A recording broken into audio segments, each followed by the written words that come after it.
അസ്സാം വലൈക്കും dear friends. ഇന്നത്തെ നമ്മുടെ സ്പെഷ്യൽ നിങ്ങൾ ആരും ഇതുവരെയും ട്രൈ ചെയ്ത് നോക്കിയിട്ടില്ലാത്ത ഒരു അടിപൊളി വെറൈറ്റി റെസിപ്പിയാണ്. നമ്മുടെ ഈ വീഡിയോ കണ്ടുകൊണ്ടിരിക്കുന്ന സമയത്ത് നിങ്ങൾക്ക് ഇഷ്ടപ്പെടുകയാണെങ്കിൽ ഒന്ന് ലൈക്ക് ചെയ്തേക്കണേ. അതുപോലെ തന്നെ നമ്മുടെ ഈ ചാനൽ ആദ്യമായിട്ട് കാണുന്നവരും ഇതുവരെയും സബ്സ്ക്രൈബ് ചെയ്യാത്തവരും പ്ലീസ് ഒന്ന് സബ്സ്ക്രൈബ് ചെയ്തേക്കണേ. ഞാനിടുന്ന വീഡിയോസ് ഉടനടി കിട്ടുന്നതിനായി സബ്സ്ക്രൈബ് ബട്ടന്റെ തൊട്ടടുത്ത് കാണുന്ന ബെല്ലൈക്കൺ കൂടി ക്ലിക്ക് ചെയ്തിട്ട് ഓൾ എന്ന ഓപ്ഷൻ എനേബിൾ ചെയ്യാനും മറക്കല്ലേ. ആദ്യം തന്നെ ഇതിനായിട്ട് ഒരു കടായിലേക്ക് 250 ml കപ്പിന് 1/4 കപ്പ് നല്ലെണ്ണ ഒഴിച്ചു കൊടുക്കാം.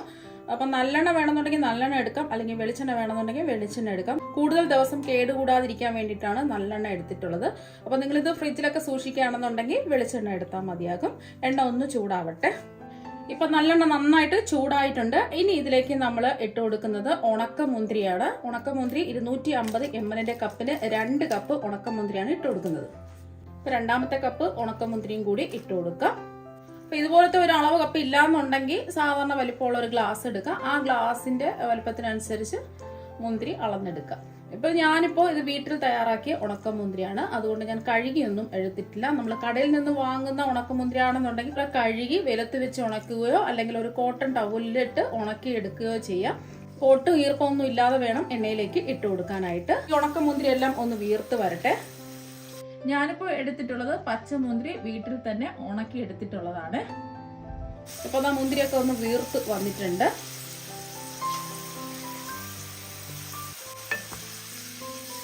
മീഡിയം ഫ്ലെയിമിലിട്ടിട്ട് വേണം ഇതൊന്ന് റോസ്റ്റ് ചെയ്തെടുക്കാൻ.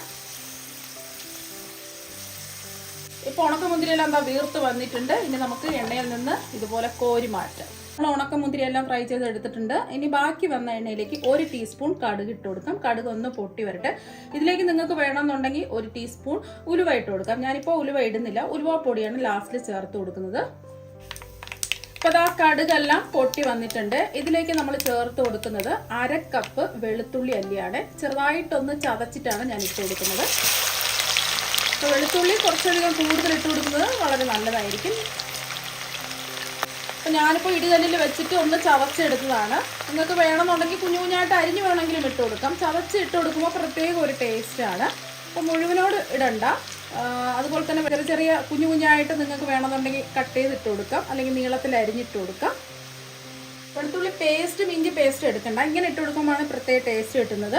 ഇനി ഇതിലേക്ക് ഒരു 1/4 കപ്പ് ഇഞ്ചി ചതച്ചതാണ്. നമ്മൾ 1/2 കപ്പ് വെളുത്തുള്ളിക്ക് 1/4 കപ്പ് ഇഞ്ചി ചതച്ചതാണ് എടുത്തിട്ടുള്ളത്. ഇതിൻ്റെ ഒരു പച്ചമണം മാറുന്നത് വരെ ഒന്ന് ഇളക്കി കൊടുക്കാം. ഇതിൻ്റെ കൂടെ തന്നെ നമ്മൾ ഇതിലേക്ക് 2 പച്ചമുളകും കൂടി ചേർത്ത് കൊടുക്കുന്നുണ്ട്. ഇത് അധികം എരിവില്ലാത്ത പച്ചമുളകാണ്. കുട്ടികൾക്കൊക്കെ ആണെന്നുണ്ടെങ്കിൽ പച്ചമുളക് ഒഴിവാക്കാം. ഇതിൻ്റെ ഒരു പച്ചമണം മാറി കിട്ടുന്നത് വരെ ഒന്ന് ഇളക്കി കൊടുക്കാം. മീഡിയം ഫ്ലെയിം തന്നെ വെച്ച് കൊടുക്കുക. പച്ചമുളകിന് പകരം ഒരു 10 കാന്താരി മുളക് ഇടുകയാണെന്നുണ്ടെങ്കിൽ കുറച്ചും കൂടെ ടേസ്റ്റ് കൂടുതലായിരിക്കും. കാന്താരി മുളക് ഉണ്ടെന്നുണ്ടെങ്കിൽ കാന്താരി മുളക് ഇട്ട് കൊടുക്കുക. 2-3 മിനിറ്റ് ഇതുപോലെ മീഡിയം ഫ്ലെയിമിലിട്ടിട്ട് ഇളക്കി കൊടുക്കുക. അപ്പോൾ വെളുത്തുള്ളിയും ഇഞ്ചിയൊക്കെ ഒന്ന് മൊരിഞ്ഞ് വരും. അപ്പോൾ നല്ലെണ്ണ ആയതുകൊണ്ടാണ് ഇങ്ങനെ പതഞ്ഞ് വരുന്നത്. ഇപ്പൊ കണ്ടില്ലേ, ഇതിന്റെ നിറമൊക്കെ മാറി ചെറുതായിട്ടൊന്ന് മൊരിഞ്ഞ് വന്നിട്ടുണ്ട്. ഒരുപാടങ്ങ് മൊരിയേണ്ട ആവശ്യമൊന്നുമില്ല. ചെറിയ ഒരു രീതിയിൽ ഒന്ന് മൊരിഞ്ഞ് വരുമ്പോൾ ഇതിലേക്ക് നമ്മൾ ചേർത്ത് കൊടുക്കുന്നത് 4 വറ്റൽമുളക് 2-3 കഷ്ണങ്ങളായിട്ട് മുറിച്ചെടുത്തതാണ്. അതുപോലെ തന്നെ ഇതിലേക്ക് കുറച്ചധികം കറിവേപ്പില ഞാൻ ചെറുതായിട്ട് കട്ട് ചെയ്താണ് ഇട്ട് കൊടുക്കുന്നത്. മുഴുവനെ വേണമെന്നുണ്ടെങ്കിലും ഇട്ട് കൊടുക്കാം. ഒന്ന് ഇളക്കി കൊടുക്കാം. ഇനി നമുക്ക് ഫ്ലെയിം ഒന്ന് കുറച്ച് വെച്ച് കൊടുക്കാം. കുറച്ച് പൊടി ഐറ്റംസ് ഒക്കെ ചേർക്കാനുണ്ട്. ഒരു 1/2 ടീസ്പൂൺ മഞ്ഞൾപ്പൊടി, അതുപോലെ തന്നെ ഇതിലേക്ക് ഒരു 4 ടേബിൾ സ്പൂൺ കാശ്മീരി മുളക് പൊടിയാണ് ഇട്ട് കൊടുക്കുന്നത്. നമ്മൾ എരിവുള്ള സാധാരണ മുളക് പൊടിയാണെന്നുണ്ടെങ്കിൽ അവരവരുടെ എരിവിനനുസരിച്ച് ചേർത്ത് കൊടുക്കുക. 1-2 ടേബിൾ സ്പൂൺ ചേർത്ത് കൊടുത്താൽ മതിയാകും. ഞാനിപ്പോൾ കാശ്മീരി മുളക് പൊടി ആയതുകൊണ്ടാണ് 4 ടേബിൾ സ്പൂൺ ചേർത്ത് കൊടുത്തിട്ടുള്ളത്. ഇനി ഇതിലേക്ക് ഒരു 1/2 ടീസ്പൂൺ ഉലുവ വറുത്ത് പൊടിച്ചതാണ് ഇട്ട് കൊടുക്കുന്നത്. കൂടുതൽ ചേർക്കരുത്, കൂടുതൽ ചേർത്താൽ ഒരു കയ്പ്പരസം ഉണ്ടാവും. ഇനി ഇതിലേക്ക് ചേർത്ത് കൊടുക്കുന്നത് ഒരു 1/2 ടീസ്പൂൺ കായപ്പൊടിയാണ്. ഇനി പൊടിയുടെ പച്ചമണം മാറി കിട്ടുന്നത് വരെ ഒന്ന് ഇളക്കി കൊടുക്കാം. ഒരു 10 സെക്കൻഡ് ഒന്ന് ഇളക്കി കൊടുത്താൽ മതിയാകും. പെട്ടെന്ന് തന്നെ പൊടി നമ്മൾ ചൂടായ എണ്ണയിലല്ലേ ഇട്ട് കൊടുത്തിട്ടുള്ളത്, ഒരുപാട് താമസമൊന്നുമില്ല. ഇപ്പൊ പൊടിയുടെ പച്ചമണമൊക്കെ മാറിയിട്ടുണ്ട്. ഇനി ഇതിലേക്ക് നമ്മൾ ചേർത്ത് കൊടുക്കുന്നത് പുളിവെള്ളമാണ്. ഞാനൊരു നാരങ്ങ വലുപ്പത്തിലുള്ള പുളി 1 കപ്പ് വെള്ളത്തിൽ കുറച്ച് സമയം ഇട്ട് വെച്ചതിന് ശേഷം പിഴിഞ്ഞ് അരിച്ചെടുത്തിട്ടുള്ളതാണ്. അപ്പോൾ പുളിവെള്ളം ഉറപ്പായിട്ടും ഒഴിച്ചു കൊടുക്കുക, എന്നാൽ മാത്രമേ ഇതിന് പ്രത്യേക ഒരു ടേസ്റ്റ് ഉണ്ടാവുള്ളൂ. ഇനി ഇതിലേക്ക് നമ്മൾ ചേർത്ത് കൊടുക്കുന്നത് 1/4 കപ്പ് ശർക്കര പൊടിച്ചതാണ്. ഒരു 3 ടേബിൾ സ്പൂണൊക്കെ ഉണ്ടാവും. ഒന്ന് ഇളക്കി കൊടുക്കാം. നമ്മളിതിൽ ഉപ്പൊന്നും ചേർത്ത് കൊടുത്തിട്ടില്ല, ആവശ്യത്തിനുള്ള ഉപ്പ് ചേർത്ത് കൊടുക്കുക. ഇപ്പോൾ ശർക്കര നിങ്ങൾ വിചാരിക്കും ഉണക്കമുന്തിരി ആയതുകൊണ്ട് മധുരം ഉണ്ടാവില്ലേന്ന്, പക്ഷേ ഈ ശർക്കരയും കൂടെ ചേർക്കുമ്പോഴാണ് പ്രത്യേക ഒരു ടേസ്റ്റ് കിട്ടുന്നത്. അപ്പോൾ അങ്ങനെ ശർക്കര ചേർത്തിട്ട് തയ്യാറാക്കി നോക്കാം, അടിപൊളി ടേസ്റ്റാണ്. ഇനി ഇതിലേക്ക് ഒരു 1.5 ടീസ്പൂൺ ഉപ്പിട്ട് കൊടുക്കാം. നോക്കിയിട്ട് കുറവുണ്ടെന്നുണ്ടെങ്കിൽ പിന്നീട് നമുക്ക് ഉപ്പ് ചേർത്ത് കൊടുക്കാം. ചിലർക്ക് ഉപ്പ് കുറച്ചധികം കൂടുതൽ വേണം.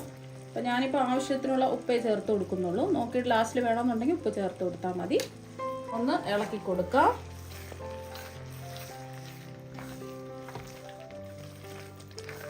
ഇനി ഇതിലേക്ക് നമ്മൾ ചേർത്ത് കൊടുക്കുന്നത് നമ്മൾ ഫ്രൈ ചെയ്തെടുത്ത് വെച്ചിരിക്കുന്ന ഉണക്കമുന്തിരി മുഴുവനും അങ്ങിട്ട് കൊടുക്കാം.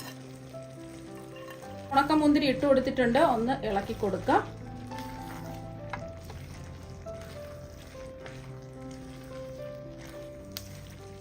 ഇതിലേക്ക് നമ്മൾ ചേർത്ത് കൊടുക്കുന്നത് വിനാഗിരിയാണ്. നമ്മൾ പുളിവെള്ളം ഒഴിച്ചെങ്കിലും നമ്മൾ കേടുകൂടാതിരിക്കുന്നതിന് വേണ്ടിയിട്ട് നമ്മൾ വിനാഗിരി ഇതിലേക്ക് ചേർത്ത് കൊടുക്കണം. 1/2 കപ്പ് വിനാഗിരിയാണ് ചേർത്ത് കൊടുക്കുന്നത്. 250 ml കപ്പിന് 1/2 കപ്പ് വിനാഗിരി ഇത് ഒഴിച്ചു കൊടുത്തിട്ടുണ്ട്. ഫ്ലെയിം കുറച്ച് തന്നെ വെക്കാം, കൂട്ടിയിടണ്ട. ഒന്ന് ഇളക്കി കൊടുക്കാം. നന്നായിട്ട് തിളച്ച് ഒരു 2 മിനിറ്റ് ഇതാ ഒന്ന് ഇളക്കി കൊടുത്തിട്ടുണ്ട്. മുന്തിരി നമ്മുടെ ഉണക്ക മുന്തിരിയൊക്കെ നല്ലവണ്ണം എന്താ സോഫ്റ്റായി വന്നിട്ടുണ്ട്. ഇനി ഇതിലേക്ക് ഒരു കാര്യം കൂടെ ചേർക്കുന്നുണ്ട്. ഇനി ഇതിലേക്ക് നമ്മൾ ലാസ്റ്റിൽ ചേർത്ത് കൊടുക്കുന്നത് പച്ചമുന്തിരിയാണ്. പച്ചമുന്തിരി ഉണ്ടെങ്കിൽ 2ആയിട്ട് ഇതുപോലെ കട്ട് ചെയ്ത് ചേർത്ത് കൊടുക്കുക. കുറച്ച് സമയം ഉപ്പ് വെള്ളത്തിൽ ഇട്ടിട്ട് വേണം ഉണക്ക മുന്തിരി നല്ലതുപോലെ കഴുകി വൃത്തിയാക്കി എടുത്തതിന് ശേഷം നല്ലോണം ഒരു കോട്ടൺ ടവൽ വെച്ചോ തുണി വെച്ചോ തുടച്ചിട്ട് വേണം ഇതിലേക്ക് ചേർത്ത് കൊടുക്കാനായിട്ട്. വെള്ളത്തിൻ്റെ അംശം ഒട്ടും തന്നെ ഉണ്ടാവാൻ പാടില്ല.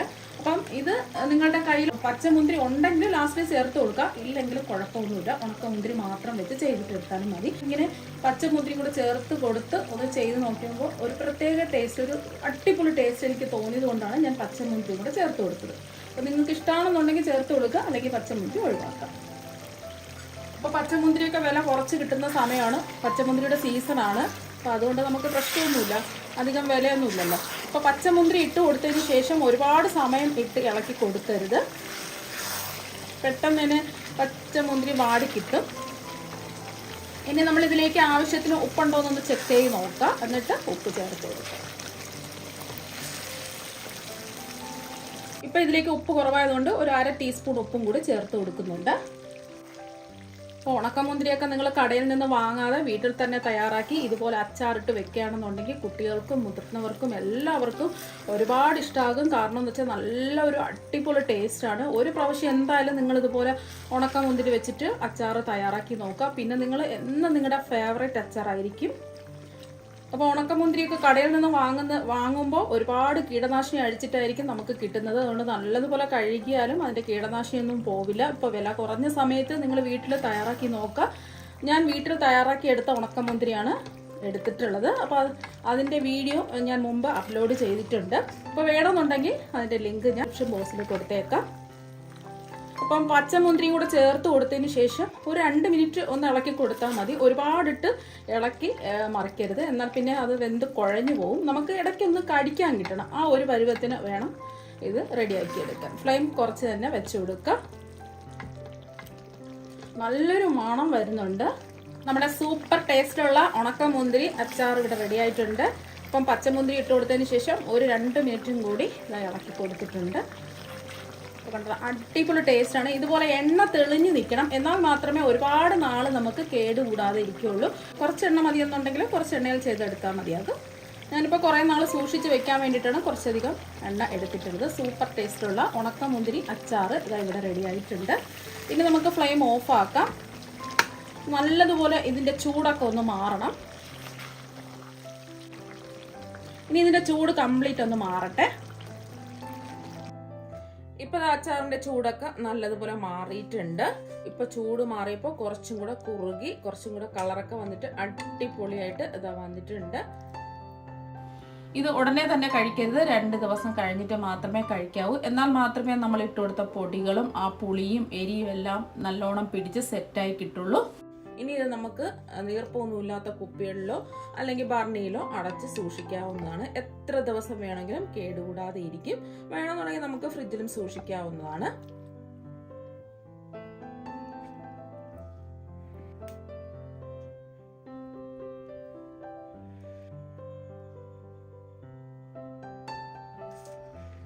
നിങ്ങളെല്ലാവരും ഇതുപോലെ ഉണക്കമുന്തിരി വെച്ചിട്ട് ഒരു പ്രാവശ്യം അച്ചാർ തയ്യാറാക്കി നോക്കുക. ഞാനിപ്പോൾ എടുത്തിട്ടുള്ളത് കുരുവില്ലാത്ത ഉണക്കമുന്തിരിയാണ്. അധികം പുളിപ്പൊന്നും ഇല്ലാത്ത കുരുവില്ലാത്ത ഉണക്കമുന്തിരിയാണ്. അപ്പൊ നിങ്ങൾ വാങ്ങുമ്പോൾ കുരുവൊന്നുമില്ലാത്ത അധികം പുളിപ്പില്ലാത്ത മുന്തിരി നോക്കി വാങ്ങുക. നമ്മൾ അധികം പുളിപ്പില്ലാത്ത മുന്തിരി ആയതുകൊണ്ടാണ് പുളിവെള്ളം കൂടി ചേർത്ത് കൊടുത്തിട്ടുള്ളത്. പുളിപ്പുള്ള മുന്തിരിയാണ് നിങ്ങൾ വാങ്ങുന്നതെങ്കിൽ പുളിവെള്ളം ചേർക്കേണ്ട ആവശ്യമില്ല. അപ്പൊ നിങ്ങൾ എല്ലാവരും ഇതുപോലെ ഒരു പ്രാവശ്യം ഒന്ന് ട്രൈ ചെയ്ത് നോക്കുക. തീർച്ചയായും നിങ്ങൾക്ക് എല്ലാവർക്കും ഒരുപാട് ഇഷ്ടമാകും. അപ്പൊ നമുക്ക് മറ്റൊരു വെറൈറ്റി വീഡിയോ ആയിട്ട് വീണ്ടും കാണാം. താങ്ക്